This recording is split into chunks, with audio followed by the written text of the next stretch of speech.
Welcome in, everyone, and thank you for listening to the 98th ever episode of the Missouri Sports Podcast, brought to you by 106 Apparel and recording from the Revel Advertising Studio in beautiful Springfield, Missouri. I'm one of your hosts, Cameron Albert, alongside my good friend and fellow Mizzou fan, Kyle DeVries. How are you doing today, Kyle? I'm great today, Cameron. How are you doing? I'm doing well. It is my wife's birthday in 2 days. Oh my gosh. She'll catch up to me, and we'll both be the same age. Congratulations. I don't want to say how old I am. Okay, that's fine. You know, speaking of getting old, I had one of those moments today where I woke up, my foot is just like in terrible pain and like has hurt all day long, and I'm like, man, am I getting old? Like there's literally no reason whatsoever why my foot would be hurting, but it just is hurting, and I guess that's part of getting old, huh? Oh yeah, absolutely. Yeah, you just wake up and you're like, okay, I guess I slept wrong. Slept wrong on my on your foot? Like I said, I have no idea. I Wow. don't know what's going on. That's wild. Well, my condolences to you. Thank you very much. Kyle, it seems like a lot of people really liked last week's episode. We did part one of a look back over the career of head coach Barry Odom at Missouri. So we're doing part two of that episode this week. We're doing part two of that this week. Of that retrospective, yes. Yes. Which means the seasons 2018, 2019. You know, one thing that the COVID-19 has given us is a little bit of time to reflect on the past. You know, I think a little too much time, some could say, but a little too much time. But it has been interesting how just seeing all of the Jordan documentary was kind of the first big thing that happened, and I don't know, just even on a smaller level, like we've had time to just look back on past events, but we're normally always just thinking about the next thing, whatever. But it was kind of interesting just to digest the first half of the Barry Odom era and just kind of look back at what happened. We talked about the ups and downs. There were a lot of downs, but if you are just jumping in this week, do encourage you to go listen to last week just so you can get the first half of the conversation. The first 2 years of his tenure were not the best, but had some promising moments. So go check that out. Before we get into part two, I want to remind everyone to go check us out on YouTube. Subscribe there if you can. Recommend us to your friends. Leave us a review on the podcast service you listen to. It's greatly appreciated. And we do have a few news items before we get into that meaty topic of the show. Kyle, I'll just throw this out there. Illinois has announced that their home football games, assuming they happen, will be limited to 20% capacity crowd. They must maintain 6-foot social distancing, and there will be no tailgating. Of course, insert some kind of joke about that being very easy for Illinois to fulfill. It's a little bit remarkable to me that we're still have hope for fans to be in the stands. You know, in my mind, I feel like I've kind of just blocked that out as a possibility as far as an expectation. I'm at this point just hoping that we can have games. So I guess that's good that we're still talking about having fans in the stands even at all. Have you heard anything about other schools coming up? And it's interesting that Illinois is making those decisions on a school basis, because it feels like a lot of stuff is conference wide. Yeah, maybe they're just trying to set the trend for the conference. Maybe they want to be kind of on the forefront of that. I don't know. But yeah, I mean, just thinking about fans being in the stadium at all is, I don't know, I guess what kind of environment that would be. Maybe you have to think about that a little bit. You know, if you're all spaced out in 20% capacity. I mean, even Illinois probably averages well over 20% capacity for their home games during an average football season. Maybe not towards the end of the year, but at least when there's hope at the beginning of the season, that's usually not a problem. I'm sure some of that will have to be visiting team too. I don't know what they'll have to do. I'm sure they'll have to allow some tickets for that as well.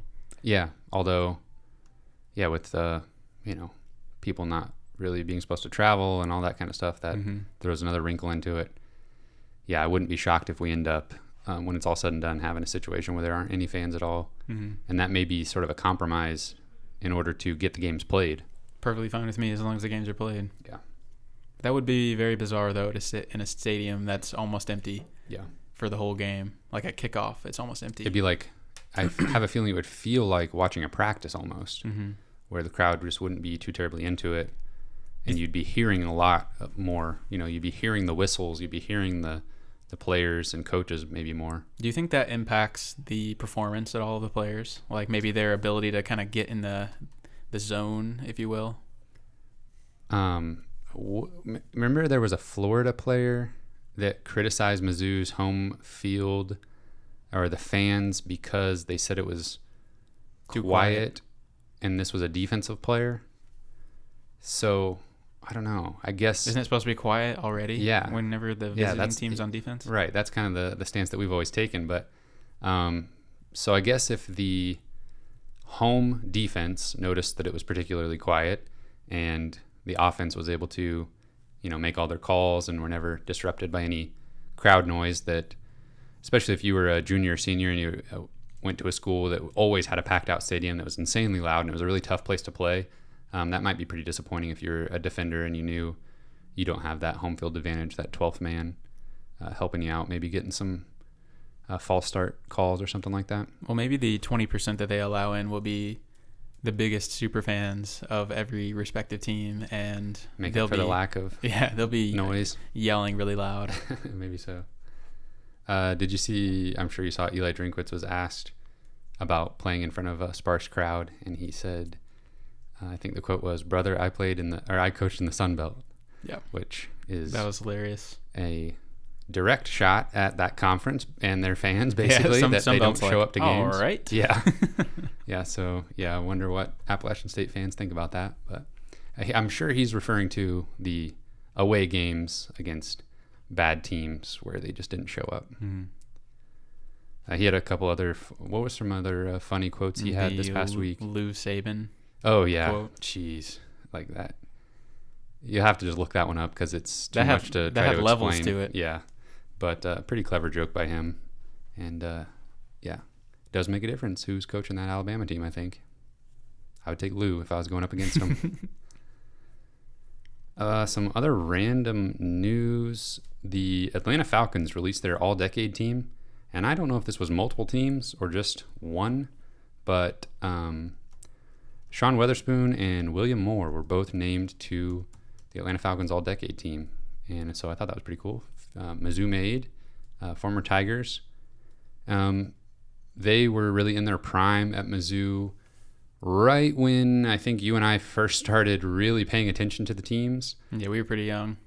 And I do have a specific memory of William Moore, I think, getting a pass interference call and then letting an interception go through his hands or something like that in a really big game. And so I was kind of, as a youngster, I was kind of down on William Moore. So I definitely remember going to some games, and I probably would have been in middle school in the 2007, 2008 seasons. But I remember everybody saying "spoo" and everything. Oh, yeah. But so that's pretty cool. And I think we were at a game, or maybe it was just me, but I think we were at a game where he was being recognized on the field, and the whole crowd gave that cheer, and that was really cool. Yeah, to be honest, I'm a little bit surprised that both of those guys made the all-decade team. Like you said, I'm not sure if it's I didn't look through the whole team. One team. Yeah. It is just one team. There's not like a first team, second team. So I knew both of those guys had good careers for Atlanta, but to be completely honest, I wasn't sure that they were that impactful. But that's great. That's great news. Yeah. Kyle, what do you think about this? Missouri High School Sports Association, known as MISHA, has announced that high school sports are moving forward with practices to start on August 10th and games to begin on August 28th. Well, as somebody who really wants football to happen, that is good news on that front. I mean, obviously you want everybody to be as safe, as healthy as possible, but if they feel like that they can operate and do that successfully, then I'm on for it. Yep, there's people who have to make these decisions that I hope are much more informed than I am.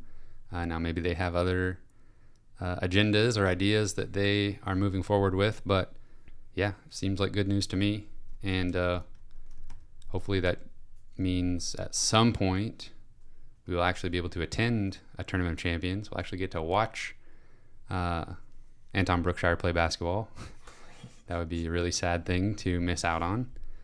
We already did that once when he was supposed to be playing in the state championship tournament this past spring. All right, let's get into the big news, and that is, false alarm. One more smaller news. Missouri basketball has offered a 2023 recruit named Gus Yalden. He's a 6'10 power forward. You sure he's not 6'7"? He is 6'10". Wow. He's a pretty big guy. That's a big boy. Yeah. 2023. So, to be honest, do not know anything about him. He is other than he's 6'10". 6'10 power forward in the class of 2023. And his Twitter handle is GusBus. Okay. All right, now the big news. Kyle, talk to me about some football commitments. All right. Yes, we got 2 defensive line commitments this week. Jonathan Jones. Mm-hmm. He is a high school player from Texas. And Daniel Robledo. I don't know. Sure, that sounds fine to me. I'm not sure how to say his last name, but he is a JUCO defensive end from California. So the number 1 JUCO defensive end in the country. I think so, yeah. I think according to 24/7, some might say, I believe Missouri has the 2 top weak side defensive end commitments according to their rankings. So, and that's Shamar Pearl's the other one. So that's huge news. Obviously, we talk about it every single time Missouri gets a defensive line commitment, but that's huge for not this upcoming season, but the following season's depth. We need a lot of bodies because we're going to have a lot of departures. So defensive line was very thin. There was not a whole lot coming in. Mm-hmm. So and it's not surprising whatsoever to see them going after multiple JUCO targets too, because they just need a few older, experienced players to come in who can contribute immediately. So definitely a huge addition for immediate playing time, and then obviously Jonathan Jones is a nice addition for maybe a little bit more playing time down the road. But Jonathan Jones, I watched his film. He's super powerful. He would just destroy the offensive player he's going against, which looks really good on a high school film. Obviously there may be some concern about his agility. Does he have the ability to get around the offensive player, or is he just destroying people because he's bigger than them now? Mm-hmm. But I think he showed the athletic ability that he can be capable of those things for sure. Robledo, really good movement on the outside. I think he'll be a force from day one for sure. Sounds fantastic to me. I'll take any help we can get on the defensive line. Need to try to restore D-line zoo. We're about to talk about the collapse of D-Line Zoo, unless you have any other news that we need to cover first. So we covered a lot of the collapse of D-Line Zoo in the previous episode. We talked about part 1 of the Barry Odom era. I think that kind of all started with Coach Cool, the offensive line coach, or defensive line coach, getting passed over for the defensive coordinator job. He left for Miami. So if you want to hear us talk about that, go check out last week's episode. We are moving on to part 2 of the Barry Odom era retrospective. And it brings us to the off season before the 2018 season. And we had some shakeups in the coaching staff. So halfway through the 2017 season, DeMonte Cross was fired as defensive coordinator. Am I getting my timeline correct here? Yes, I believe so. Did you say offensive coordinator? Defensive coordinator. Okay. And he was replaced for the 2018 season, he was replaced by Ryan Walters. And then the Josh Heupel is his name. He left to take the head coaching job at UCF, and he was replaced by Derek Dooley, which was a surprise candidate. I'm not sure how welcome it was, but he ended up being the offensive coordinator after being head coach at Tennessee and then wide receivers coach for the Dallas Cowboys after that. Yeah, I actually think both of those, I think the Josh Heupel departure, taking the head coaching job at UCF, who at the time, and probably still is, a very good program. And, I mean, they were fighting for the playoff. Mm-hmm. Undefeated season. Yeah, so... National champ, some people say. They say. Yeah. For him to take that job, I think that was like, okay, wow. Yeah, can't really blame him. And he's actually done pretty well there. Mm-hmm. And then the Derek Dooley hire, you have to. I do not believe that was their first choice. I think that they swung and missed and maybe couldn't agree to some terms with some other candidates. In that first season, Derek Dooley did okay. I think he had some good moments. I think he brought definitely a different look to the offense. It seemed to be a little bit better balanced. The Josh Heupel offense was just throw it deep and see what happens and put up crazy numbers, and that didn't always translate to wins. And I think in this 2018 season, it felt like maybe the offense was working for wins rather than for stats. At least that was at times what maybe it felt like. Well, and that played out in the efficiency numbers. According to S&P Plus, the number 8 offense in the country in 2018, which is insane. Mm-hmm. And then number 25 defense. The advanced metrics always liked Mizzou that year. They finished the season 12th in SP Plus, and they were actually a top 10 team according to those metrics for most of the season. Mm-hmm. Finished the season 8-5, 4-4 in conference, which ended up being actually a disappointment when you consider some of the results here that we'll get to. Started off the season, any other off-season stuff you want to cover? Started off the season by blasting Tennessee Martin, and then all three of us, I think, attended the Wyoming game at home. They won that one 40-13. I remember Albert O maybe having a couple touchdowns in that one. We did not attend that one, but okay. They still destroyed Wyoming. West Virginia? That would have been 2019. That was the next year. Yeah. We did not see them play Wyoming at home? Mm-mm. What game did we go to? Did we go to a game that season? Probably. Keep reading them. All right. We'll get there eventually, I suppose. Then we challenged and broke the curse. We went over to Kyle's house and watched Missouri play Purdue, and it looked like that was going to not go well, but they pulled it out, won that game 40-37. That was a good game. At Purdue. I remember, I believe Emmanuel Hall got hurt in the middle of the game, but came back and ended up making like a huge play to help win the game. I think that was I remember that being one of the first times I felt like I was watching Drew Lock really try to win a game. Like he wasn't, like I really felt like he was willing the team to a victory. And, I think that I at least personally had always kind of wanted to see that from him. I know he can, do the dazzling play. I know he can throw 5 touchdowns in a game, but can he just orchestrate a close victory? And I think that in that game, he really proved at that time that he could do that. Was that one of the first games where we realized that Mizzou might have a problem with backup quarterbacks? Was that David Blau? Yeah. Oh, man. He put up like 500 yards passing. Yeah. Okay, I think you're right, because I think am I remembering this correctly? They had like kind of 2 quarterbacks. Yeah. And David Blau was supposed to be like the backup, kind of the more like the running runner quarterback. Yeah. And he ended up just throwing for unlimited and yards. They just like mounted a ferocious comeback. Yeah. And Missouri should have had it in the bag at one point. Purdue had a remarkable freshman player whose name escapes me at this moment. And he was a problem in that game. And he ended up being a really, really good player all year long. He was one of the best players in the country, especially as a freshman. Yeah, I'll get his name here in a sec. But that was a huge win, and we were really excited.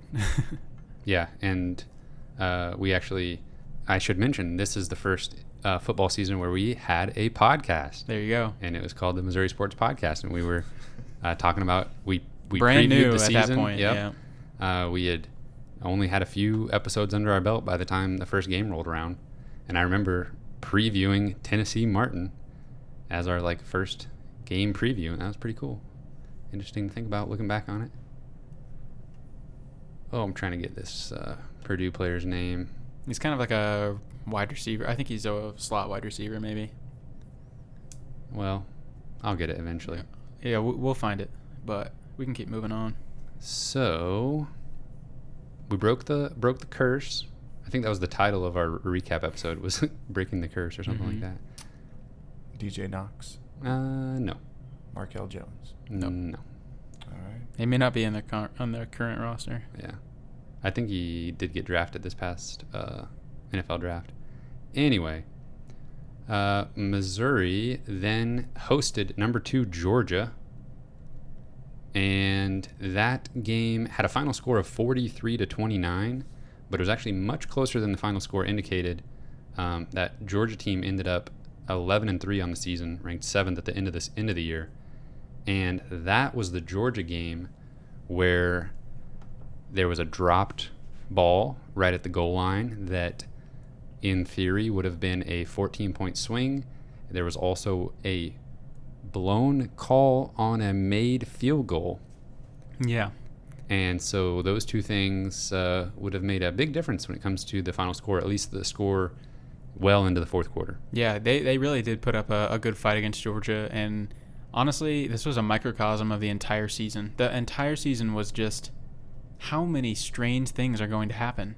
And this was one of the first ones for sure. Rondale Moore, yes. And I just found it right before you started talking about Georgia. But anyways, yeah, the swing, Christian Holmes picks up the ball in the end zone, and going back in the replay, it was close, man. I really think that if they would have made the call correctly on the field, it would have stood. I mean, maybe they didn't call anything. I don't really know. Did they call a touchdown and then flip it? Okay. Well, no, they called a touchdown Georgia. Okay. Right from the beginning. Yeah. And then when they reviewed it, they didn't have enough evidence to say that he for sure dropped the ball before crossing the goal line. That really got my hopes up, though, because they were kind of just allowing it to happen. You know, they weren't blowing the whistles. They weren't blowing it dead. They were just kind of letting it happen. And looking at the review, I really, to this day, feel like he may have dropped the ball before the goal line. And, yeah, the missed field goal was perplexing. Really bizarre. Yeah. Then I think there was a third call that was maybe a Demaria Crockett fumble. It was an Albert O. Okay. He caught the ball. That was the very beginning of the game. He caught the ball and they called it a fumble, and it looked like an incomplete pass for sure. Yeah. So yeah, there were three very monumental things, and if I remember correctly, it felt like Mizzou had some momentum at that point when for the Albert O play. There were several times where that, like, the big plays in that game were bigger. I mean, you look at it, people hearing us talk about a 43-29 final score, like, come on, guys, like, you got blown out, like. Yeah, but if you go back and watch that game, man, I really think it's a lot closer than that final score says. Yeah, we did the math on that actual episode recap, and keep in mind we were probably 10 episodes into this podcast, so it's probably maybe tough to listen to at this point, but as far as our speaking skills and production values go, but we broke down the math of the turning points in that game and showed how it was like, a 17-point swing that made a huge difference in that game. Like, how could 17 points not make a difference? Mm-hmm. So then Missouri had a bye, and by that time there was already a little bit of a thing there where Barry Odom teams kind of came out flat after a bye. They went up against South Carolina on the road, also known as the monsoon game. I think when I think of, like I said, this season, it's the season of weird occurrences, but this game against South Carolina truly defined that more than maybe any other game of the whole season. And there were two really key. There was the very key play with Demaria Crockett. He got like a 30 or 40 yard touchdown run where he just broke it, but he was all the way down the sideline, and they say that he stepped out of bounds. And on the replay, I swear I can see grass. You see green between his foot and the white line. Green, and they flipped it and said he was out of bounds. And I'm still sick to this day because they didn't end up scoring on that drive. No. And yeah, then they have to go to a massive delay, like hours. Yes, like at least an hour or two, and because of the monsoon, and then they were playing terribly in the rain, and I mean they were doing everything right before they were playing very well. They were kind of cruising, and then the defense couldn't stop. I believe another backup quarterback. I believe Drew Lock threw a terrible pick six in that game too. Like he threw like a screen pass right to a defensive end, and just stuff like that, man. I don't know. It was like I can't believe we just lost this. Yeah, I do believe that was another backup quarterback that came in and won the game for South Carolina. Then Missouri played at number 1 Alabama, and that didn't go too well. 39-10 was the final score, but we didn't really think too much of that at the time. Maybe we went to a home game against Memphis. We definitely went to that. Okay, there we go. Good job. They won that game 65-33. And not much to say about that one. That was a blowout. The offense really flexed their muscles a little bit. That first quarter, there was a couple moments where it was kind of like one of those things where the offense could show that they were going to win with ease if they needed to, but the defense had their struggles where I think Memphis tied it at 21 all or something at one point, and then Mizzou turned on the burners. But I think Alberto had 3 touchdowns in that game. He was really good. Third quarters for Missouri were a thing this year, this 2018 season, where in their wins, they would kind of just explode in the third quarter and pull away a little bit. And it was like, okay, yeah, this is what we want to see. Kyle, this brings us to a home matchup against then number 12 Kentucky.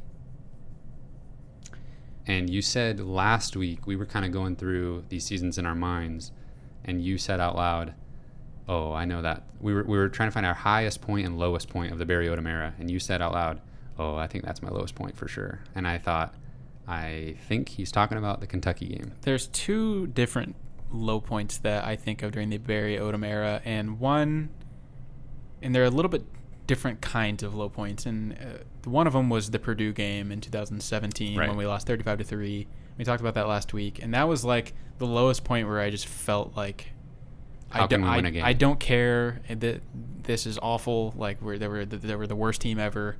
But this low point was more just like the saddest I've ever been in my life. Like I've never felt more just like I'm so depressed and I feel like I can't move. I'm so sad because of how that game ended. And there was a couple of different wrinkles with that game. I remember Kelly Bryant was visiting for that game, so I really wanted us to play well to impress Kelly Bryant. And obviously that didn't end up mattering, but the defensive choices at the end of this game were the most mind-boggling thing I've ever seen. And the penalties that we got in those last, couple plays or whatever, just like still infuriate me. And then, of course, the horrendous call in the end zone that gave Kentucky an untimed down. And you just knew once that had happened, like when they were lining up for that untimed down, I was like, well, this game's over. Mm-hmm. They're going to score. I think one of the strangest like strategy things of the Barry Odom era happened in this game when Kentucky's driving. They've got one more chance to score. It was like a super low scoring game. Kentucky's offense can't do anything all game. Right. Missouri was shutting down Benny Snell. But they went into this insane like prevent defense where they had like a bunch of guys on the line and left the entire middle of the field wide open. And Kentucky just threw a quick little slant and got like 20 or 30 free yards. Like it never occurred to them, like there was some unwritten rule or a handshake agreement that we're going to put all of our guys way back off the line, except for a few. They're going to be on the line. Just don't throw a quick pass. Yeah. Like, gentleman's agreement, don't throw a quick pass here. It was like they sold out for a blitz, and then everyone else that wasn't blitzing was 100 yards back. Yeah. And you could look at it ahead of time and be like, just throw it to that guy over there, and you'll have 30 free yards. There's and that's still exactly what happened. Like a picture of that formation that I see surface on Twitter every once in a while because it's just baffling. Like, what were they thinking on defense there? And there was only like, there was less than a minute left in the game, and Kentucky had half the field to go, and they easily got. But it wasn't a last play of the game situation. No, not at all. They didn't have to get in the end zone right there. No, not at all. They'd be happy to take 30 free yards. They did, and that's exactly what they did, and put them in perfect range of scoring. And still, even after that, Missouri still should have won that game. Yeah. But they had some back-breaking penalties that were very questionable, and the one in the end zone where I think it was DeMarcus Acey maybe was guarding like a big tight end or something, and they called defensive pass interference and got the end time down. Yep. I'm getting emotional. I remember showing that to my wife, who doesn't really follow sports all that much, definitely doesn't know the intricacies of rules of football. And I showed her this, but she knows, what pass interference is. And I said, okay, you got 3 options. It's a no call, it's offensive pass interference, or it's defensive pass interference. Like, rank them on what you think should be called in this situation. And she really doesn't have too much of a Mizzou bias, not in the way that I would. And she was like, well, she ranked them offensive pass interference, no call, defensive pass interference. That's exactly how I would rank it too. And obviously I am biased, but I mean, he completely reached over AC's back and Just one of those moments where you're dealing with human refs who make mistakes and see something happen, and the pressure of that moment. I mean, think about fans. All we have invested is wanting the team to win. The players, obviously, in a huge moment like that, they're going to be feeling something. The coaches are. The refs have to be as well. And they're just probably over-analyzing it in their head and just thinking about all the scenarios that could come to play in the next 15 seconds that this play occurs, and just get a little trigger happy with that flag. And have you ever reffed anything before? At any level? I have reffed little kid youth basketball like one time. I did too. I reffed like a few games of fifth graders playing basketball. It was kind of hard. Yeah. I was like kind of afraid to blow the whistle because I was like then I have to like announce why I blew the whistle. So I was like, I don't really want to have to do that. So I pretty much just let everything go. But I'm sure, like you said, I want to be understanding. Like that's an incredibly difficult job and that's a lot of pressure. But they made some horrendous calls at the end of that game. Yeah. And so in the moment, kind of broke Missouri, I think, a little bit there. And in the moment we're thinking, well, there goes Kelly Bryant. Yeah. And there goes, now. They had a chance to beat a almost top 10 team at home, and an SEC East team. It's important in the standings, and that could have been a huge, huge win, but couldn't get it done. And it felt like they did enough to win that game because, Benny Snell, one of the best running backs in the SEC that year, if not the best. Yeah, like you said, really held him in check. The offense couldn't do anything though, and because Kentucky had a fantastic defense. Right. Missouri though was unfazed by the heartbreaking loss because they went and rattled off 4 wins in a row. They went on the road at Florida, number 13 Florida, and gave it to them. 38-17. Yeah. And it was never really that close. Mm-hmm. Yeah, and Missouri kind of was in control the whole time. An obvious high point for Barry Odom era. Nothing even came close. That was the signature win of his career, going on the road, playing in the swamp, which we've talked about on this podcast many times, how Florida has, ever since we've been in the SEC, Florida has never seemed that scary. They always have a pretty good ranking. They always have so-so quarterback play. They have some of the best cornerbacks in the country, and Drew Lock just carved them up in that game. Yeah, they always have a good defense, or at least since Missouri's been in the SEC, they've had a good defense, and, can't always move the ball too well, and Missouri just took advantage of everything that Florida was lacking in this matchup. They definitely looked like a top 15, top 20 team, maybe even better. Missouri did in that game. Yeah. Then played a little bit closer game at home against Vanderbilt than probably anybody would have liked. I think that was one of those 11 a.m. games where they were probably sleepwalking through it. Yeah, only won that one 33-28, but then went on the road at Tennessee and for the second year in a row beat the Volunteers exactly 50-17. Yeah. So exerted their dominance over the SEC East opponent there. And then finished the season at home by shutting out Arkansas 38-0 to get them their 8th win of the season. That was an ugly game in a good way. It was like pouring down rain. The field was destroyed. Arkansas was absolutely awful. Yeah, one of the worst teams Arkansas has potentially ever had. Probably. Yeah. And as nice as it was to go on that little 4-game winning streak and beat Florida, I just remember looking back at the Georgia game, but to a greater extent, the South Carolina game and the Kentucky game, and looking at that record and saying, this is a 10-2 team. I agree. And there weren't really the Vanderbilt game maybe, but you always have that written down as a win in the preseason of that season. And going into the bowl game, which was against Oklahoma State, I remember being furious that we were playing what I perceived as a not very good Oklahoma State, like a middling Big 12 team. Felt like not a great bowl draw for Missouri. Yeah, and I was like, Missouri is so much better than this bowl game, and of course end up losing, to Oklahoma State. And I honestly have very little memory of this game. I don't have a lot of memory of it. Bowl games are weird.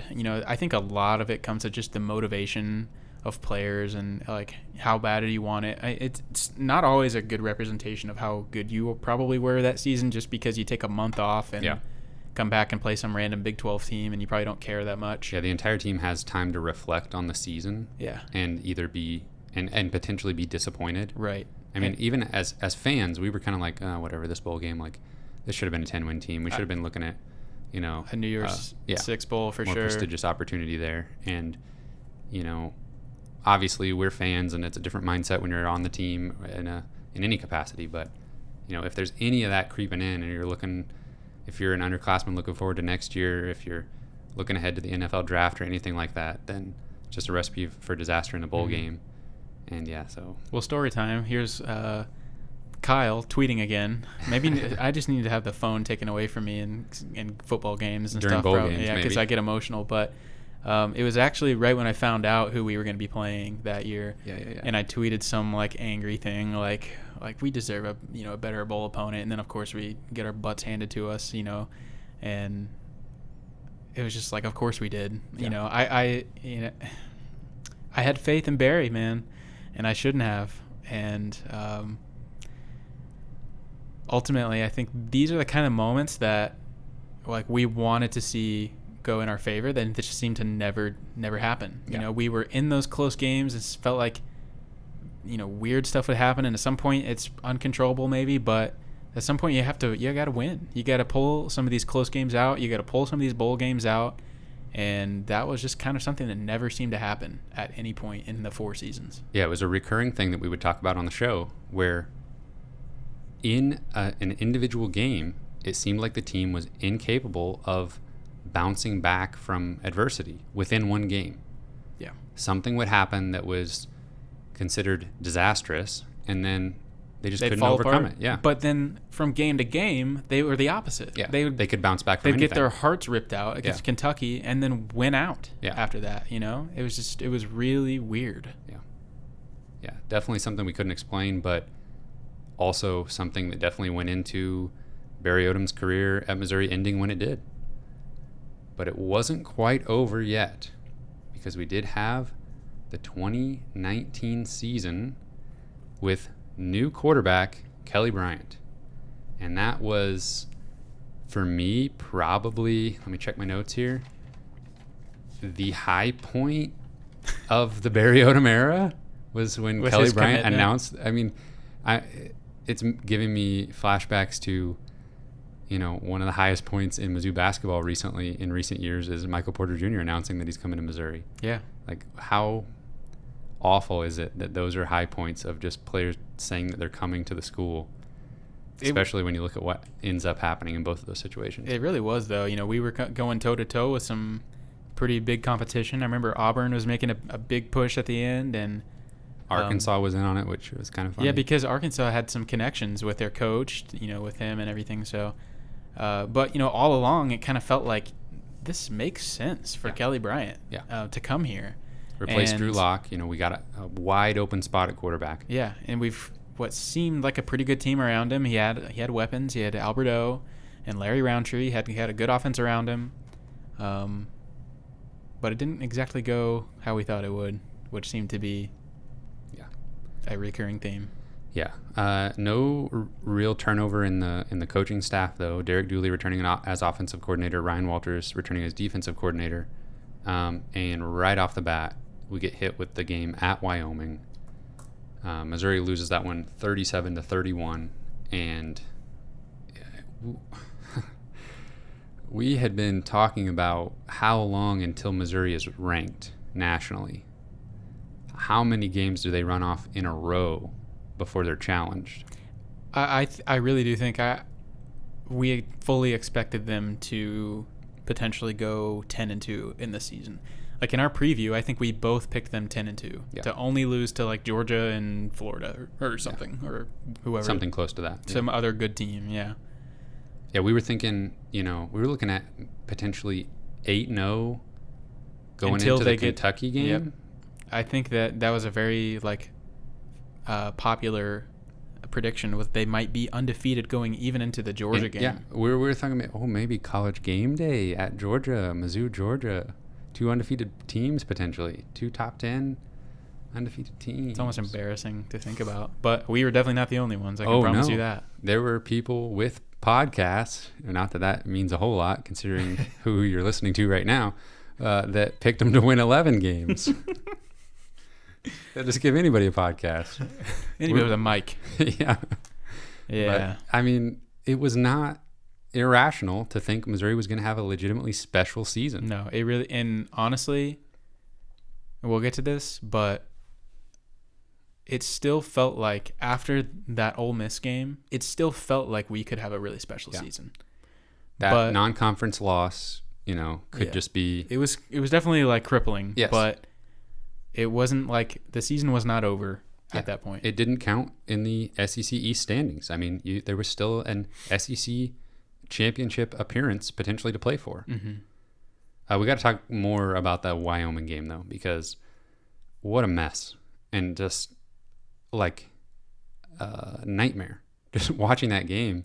And it always kind of felt like, okay, we'll be fine. We'll be fine. Yeah. It's kind of like any minute now they're gonna turn it on. They'll take over.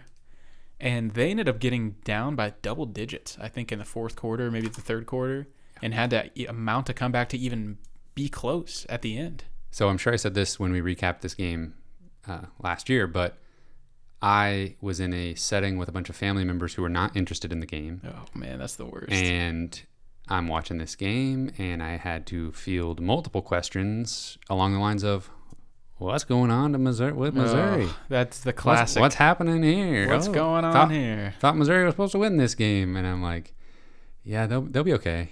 For the first half, I'm saying, they'll be fine. They'll be fine. No big deal. And then I just wanted to die in the third quarter when it looked like all hope was lost. But all hope wasn't lost because Missouri needed to mount a little comeback and look like they were going to take the lead one more time until Kelly Bryant couldn't see Alberto wide open for the game-winning touchdown. It just didn't happen. Yeah, I do remember Jonathan Nance. He was a grad transfer wide receiver that kind of came in with Kelly Bryant. Actually, they had a huge touchdown play that put Missouri in a chance to potentially win that, put them in position to have a chance to win it, but just fell short. Yeah. And I think there was one crazy play in that game where Missouri was like on the 1 yard line, and Kelly Bryant or something happened on the snap. They fumbled the snap or something. And it got returned all the way to the other 5 yard line. Kelly Bryant ran him down and made the tackle to save a touchdown. I think actually Wyoming ended up only getting a field goal. You might be right, but either way, that was a huge swing. Oh yeah. And again, right off the bat, right off the heels of this weird season, here's another just almost unexplainable occurrence. Yeah. How could this possibly happen? How often do you see something like that where they fumble on the 1 yard line? I think there were 2 fumbles by Missouri inside their own 5 yard line. I think Larry Roundtree had one at the goal line as well. You're right. That wasn't quite as disastrous, but it's kind of crazy that we can just recall this off the top of our heads because I've tried to forget this, man. Oh man, it's just burned in there. Now Wyoming went on to win 8 games that year. They were not a bad team, but still, I mean, first of all, my question will always be, why go to Laramie? Yeah. And you got to win that game. You just have to win. Shout out to MIZ Chris on Twitter saying that he would walk to Wyoming if Kelly Bryant chose Mizzou, and then some people still say that he cursed that game by not following up on his obvious joke. Maybe someday we'll have to have him on the podcast and ask him and confront him about it. I'm sure he hasn't heard enough about it yet. Missouri turned around in what I thought was potentially a statement game, saying that, we're not going to be held down by this Wyoming loss all season. They beat West Virginia at home. I think we were at that game. We definitely were. Okay. That was like the south end zone. We were pretty low. Debut. Debut. There you go. Almost. Yeah. There. Yeah. Yeah. We were in the first probably 5-ish rows maybe off the field. Yeah. And then I think we did go over to the south end zone and watch a little bit of it at the end. Check it out. Yeah, we got to see a beautiful Nick Bolton pick six from the south end zone. That was like a coming out party for Nick Bolton. Cale Garrett may have had a crazy... Maybe there was 2 pick sixes in that game. It's very possible. Cale Garrett had scored 3 touchdowns in the first 4 weeks of the season. Yeah. Yeah, and Kelly Bryant looked very good in this game. Yeah. He was making good decisions, making good throws. What we didn't know at the time was West Virginia was terrible. They nearly finished outside the top 100 in SP+. Yes. Only won 5 games. So not as impressive looking back on it, but yeah. Beat SEMO 50-0. Who cares? Beat South Carolina 34-14 at home, and get your first SEC win under your belt. I had a work event. I have a work event every Saturday, every year. It's like an annual banquet that I have to attend, and it seems like every year it falls on like a big SEC game, and it was a South Carolina game this year. My wife, I was watching like the first quarter or something, and then I had to leave the house. My wife sends me a text of like a play. She filmed the TV of a huge play, and it was the Ronell Perkins like 104-yard pick six, and that was one of the biggest plays of the whole season. I think that was a huge play. That was a huge win for Missouri. Then Missouri had a bye week and hosted Troy. So there was some social media hijinks after this one. Missouri won 42-10, but a Troy player had a dirty hit. I'm just going to call it a dirty hit on Kelly Bryant that looked awful in real time. Looked awful. Yeah. Thank goodness it was not. It just wasn't even close to what we thought it could have been. But it was not pretty, and it was kind of shameless, and there was a lot of back and forth between Mizzou fans and Troy fans on Twitter after that one. Was there a Troy player even? Or no, it was a former Troy kicker. Yes. That I personally was going back and forth with a little bit, and I'm pretty sure a lot of other people in the Mizzou fan base were as well. Troy was making some really interesting plays. They were definitely doing some dirty stuff, and I honestly can't even really remember individual instances, but I remember there were several times where I was like, okay. I think there was a late hit that got flagged separately from the Kelly Bryant one. But also this game will always live in infamy because it was Cale Garrett getting hurt, and we didn't even know it in the game. He finished out the game with like a torn pectoral or muscle or something, and then we found out the next day. And when we started hearing rumors about that, man, that was really, really sad. Yeah, because like you said, I mean, after the Troy game, Missouri's sitting at 4-1. Won their only SEC game so far. Kind of the heart and soul of the defense. Yeah, and Nick Bolton and Cale Garrett playing out of their minds. Best linebacker duo in the nation up to this point. And that was just such a blow. And, I mean, he was having... His career's over. Yeah, he was on pace to have one of the best, probably the best linebacker season in Mizzou history, potentially. And little did we know, Nick Bolton was just going to pick up right where he left off and have his own monster season. But can you imagine both of those guys, though, playing as well as they had been the whole year? I mean, it's crazy how good they were. Yeah. Missouri then played at home against Ole Miss. Did we go to that game? We did. That was homecoming. Yeah. All right, cool. It was that. I mean, that was really fun. We went and had dinner before, and just like being amongst the fans and at homecoming. That was a really, really fun night. So help me out. I'm losing my mind with the timeline of things. Was that the Mizzou? Was that the open practice? Yeah. Yes. Not that was Mizzou the Madness? non-Mizzou Madness. Okay. Yeah, we went to the open practice before the football game. Because the timing was a little bit weird on the homecoming game. It wasn't a night game, right? So the Ole Miss game started at, I thought it started at like 6, didn't it?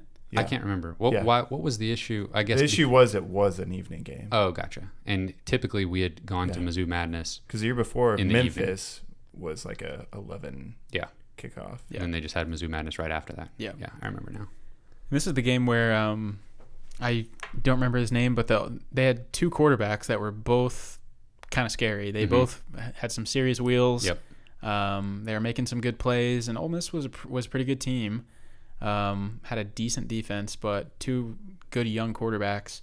But Missouri played really well in this game. I remember Ole Miss scored the first touchdown, but Mizzou just fought back, and Kelly Bryant had a good game and made some big plays. And we kind of fell on top of the world a little bit after this win. Then the season ended. Missouri was 5-1. Everything was great. Roll of credits. Yep. Undefeated in the SEC East, so you go to the SEC championship game, or you lose your next 5 games, and you have the 3rd 5-game losing streak out of 4 seasons as a head coach. And it started at Vanderbilt. lost that one 21-14. That might be the most infamous like backup quarterback situation. Yeah. I mean, a guy that barely played at all. Yeah. Or like, oh, I actually remember feeling like this feels fishy. Yeah. Yeah. And just Missouri's offense at that point. Something happened. Yeah. There was something behind the that happened scenes that caused the offense to just not be able to do anything the rest of the season. Yeah. It just totally flipped. Yeah. Like a switch. Kelly Bryant, there was rumors that he wasn't 100% healthy down the stretch. So they lost this game at Vanderbilt, got beat pretty bad, only scored 7 points at Kentucky, had a bye week before they played number 6 Georgia, lost that one 27-0.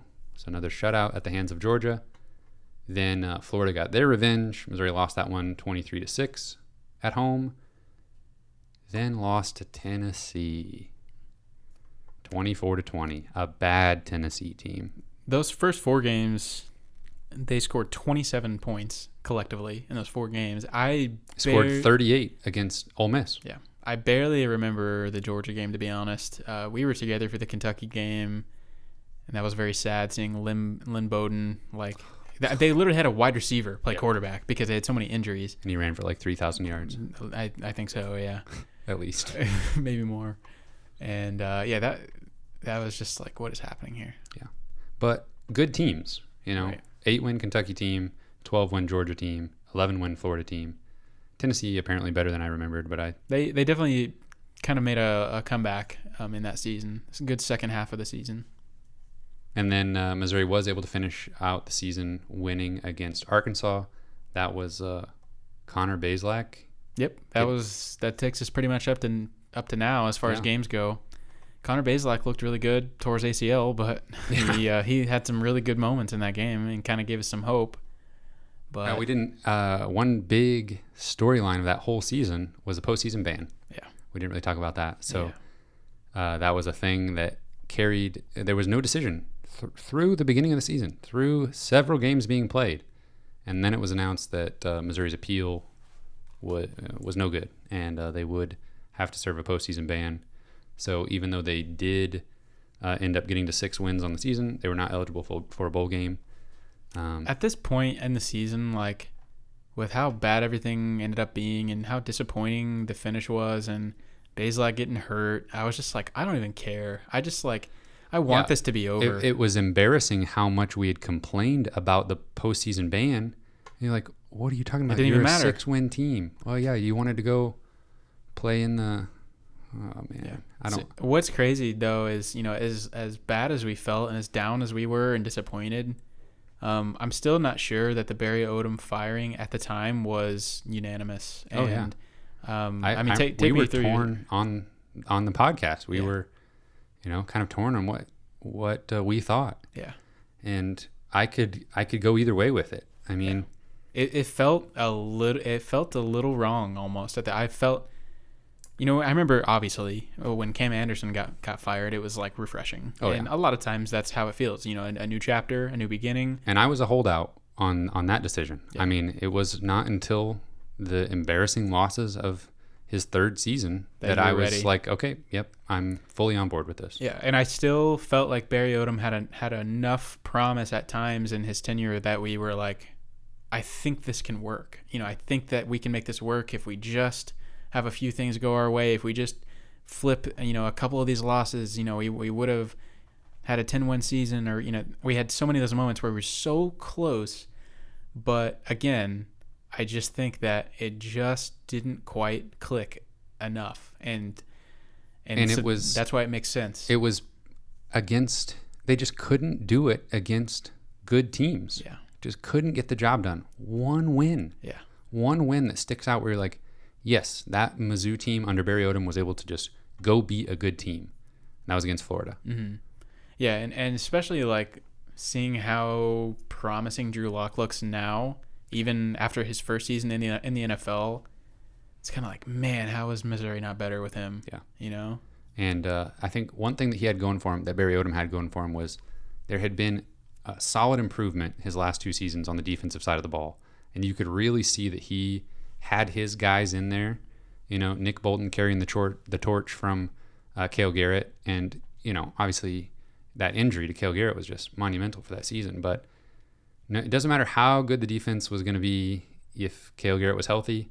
Whatever happened to the offense that caused them to just fall apart down the stretch, I don't know. It's hard to put all of that on Barry Odom, even today, looking back on it. And now it's much easier for us now after seeing the initial recruiting class that Eli Drinkwitz has brought in. It's easy to feel good about what happened now, but at the time, I definitely don't blame anyone for feeling a little bit uncertain about the future. And I think it was good that they fired him when they did.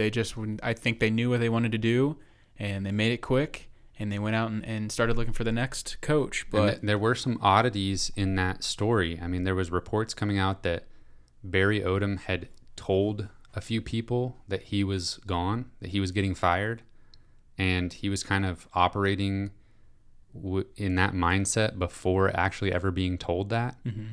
And so I think maybe you're dealing with two people that maybe weren't seeing eye to eye in Barry Odom and Jim Sturck, and just neither one of them, maybe both were a little bit prideful and didn't want to cede any ground to each other. And I do think a big factor also was Barry Odom's agent, Jimmy Sexton, who obviously represents a large portion of Division I coaches, but I definitely think there was some a schism in between Jim Sturck and Jimmy Sexton. Yeah. So, and that definitely did not help Barry Odom at all. Right. And just the fact that Jim Sturck didn't hire Barry Odom.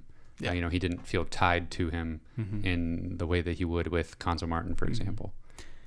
And just it's always sad that to fire a true son, and that's the risk you take when you hire one. Is may not end well, because a lot of times in sports things don't end well. And nobody wants that guy to fail. Yeah. I mean, nobody wanted Kim Anderson to fail. Maybe a few outliers did. Probably maybe after a few games, maybe, but maybe after the first loss to UMKC. Yeah, don't remind me. But yeah, I think everybody wanted Barry Odom to be successful. Of course they did. And looking forward to Barry Odom's future. It's really weird seeing him at Arkansas, but I still hope for the best for him, and I think he's gonna do a really good job there. I think, and maybe he'll be a good head coach somewhere someday. But I definitely think he was kind of learning on the fly at Missouri, and it might have been in over his head a little bit. Yeah, the parallels to Kim Anderson continue. I mean, not hiring a guy who had no head coaching experience except high school. Yeah, didn't have the recruiting connections, at least Kim Anderson. But Barry Odom, I think he's definitely a football guy. I mean, he's a good coach. He'll be a really good coordinator, maybe a good head coach someday.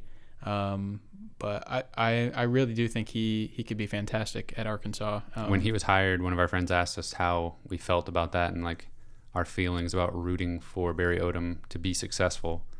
And the best way I can put it is I hope Arkansas loses every single game they play 3-0. I hope he has an excellent defense, but they lose every single game, because I don't want Arkansas to win. I hate Arkansas. I still, deep down, I want Barry Odom to be successful. I want him to get another shot at a head coaching job. And along with not being able to win against good competition, he also was just not getting it done on the recruiting trail. Kelly Bryant was a big get, and there were guys there were some diamonds in the rough, Alberto, but then there were just guys that it just seems like were in that Mizzou wheelhouse. Mm-hmm. Some of the mid-tier guys in the state. And I think he just had a difficult time exciting recruits on a vision, and yeah, he definitely got some great diamonds in the rough. I'll never forget the story about Cale Garrett, where literally I think it was the day before signing day, they were he was going to go to Navy. I think. Yeah, he was committed to Navy, and Barry Odom turned to one of his assistants and said, "How do you feel about Cale Garrett?" And they made him an offer, and that was a wonderful recruiting get. And Nick Bolton and a lot of those guys, he brought in some great talent that's still at Missouri right now. And yeah, his defense always got better. It took a while, and there was some rough patches, but you could tell that Barry Odom was definitely implementing what he wanted to happen, at least on the defensive side. Yeah. And it was, and that's what he'll continue to do. Yep, it was trending in the right direction, and so yeah, he'll have a defense. He won't have to worry about some of the managerial duties of a head coach. You could tell that was his weak point, Yeah. and that's obviously something that can change in the future if he ends up being a head coach again. But or just having that experience. Yeah, you could tell he was in over his head with some of the game management type things, the managing the game clock, some of those things. He just probably hadn't had to do before, or hadn't had to do in a while. Yeah, there were some weird clock things every once in a while. One thing that I do want to point out is people that were pro Barry Odom did like to bring up a comparison to the first 4 years of Gary Pinkel's tenure and how there were areas where Barry Odom was better. I mean, the only place their overall records were very similar. Their conference records were very similar. Barry Odom had more games against teams with a winning record, but fewer wins. Mm-hmm. And so the winning percentage against winning teams in their first 4 years, that was one of the only places where Gary Pinkel had the edge. And it's not surprising that that's something we look back on at a big deficit for Barry Odom's team. So just not being able to get over the hump and not being able to really upset anybody. Or even if Missouri was a good team and they were playing a good team, it just seemed like they would just let them slip out of their hands, let go of wins that just turned into losses at the last second. And just the unbelievable amount of unexplainable events, I think, will be the thing that always sticks with me. Is just like that. I've never seen that in like all my life, except for in a Missouri football game. Yeah, definitely some weird occurrences that were not easily explained. Anything else about Barry Odom? Good old Barry. Good old Barry. I think that sums it up pretty nice. Hopefully you guys enjoyed a little bit of a trip down memory lane. It seems crazy that we've all of the stuff from 2019 to me seems like a long time ago, but it was literally last season. Yep. Even him getting fired, I mean, that was what, December, January? Yeah. That was like 6-7 months ago. Yeah. Feels like an eternity. Him getting fired was pretty good for our podcast. Our 2 most listened to episodes ever are the coaching search, where we outlined some potential candidates, and I think you had like a throwaway line for what's the name of the head coach at Appalachian State, and I just kind of happened to have looked him up and saw that his first name was Elijah. Yeah, you were like, Elijah Drinkwitz? Yeah. Like, who is this? And you were just kind of like, oh.